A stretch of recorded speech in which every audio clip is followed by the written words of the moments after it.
Welcome to part 2 in the series on how to grow your own tomatoes. Now today's video is going to focus on pricking out and potting on the seeds that you multi-sowed. If you just sown one seed per cell, you don't need to worry about this step, you can skip it. If, like me, you had to multi-sow your seeds because you didn't have the space to give each one its own module when you were sowing them, and they've all germinated, I'd imagine it's getting pretty crowded pretty quickly. So today we're going to deal with that. So first things first, I take my seed tray and I fill it full of good pea-free compost. Then I take a dibber, a pencil will work just as well, and I dib a hole in the centre of each module. I use the narrowest end of my dibber to make a hole all the way to the bottom of each module. I'll explain more on this further into the video. But I like to have my seed tray prepped and ready to go because I find the less time the seedlings are out of the soil, the less chance there is that I'll damage them. You'll notice as well that my compost is nice and wet because it's easier to slide a seedling into a wet hole than it is into a dry one. Once you have all your prep work done with your seed tray, it's time to turn your attention to your seedlings. Now, I will say, please use a widger or even a teaspoon to remove your seedlings from the module tray.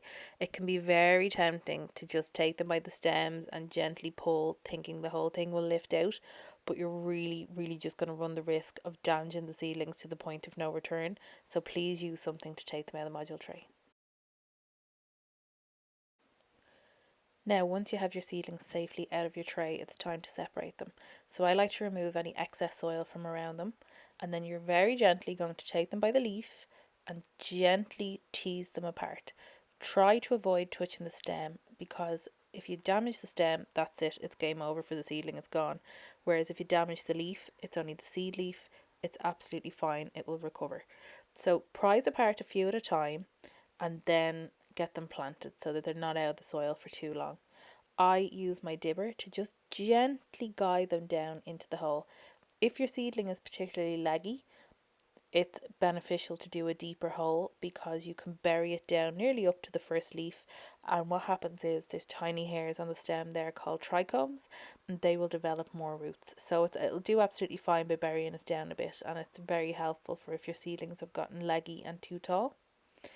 And you just want to very gently guide it down into the hole and tuck the soil in around it, which is why we did a narrow hole, because there's not too much to push in around it then.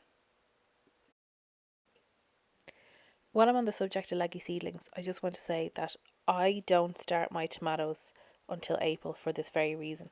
A seedling becomes leggy because it gets too much heat and not enough light, and I just don't have the light levels here where I am in Ireland to start them any earlier. Like if I started mine in February, like some people, you can imagine how leggy they would get. And ideally you don't want your plants to start out leggy.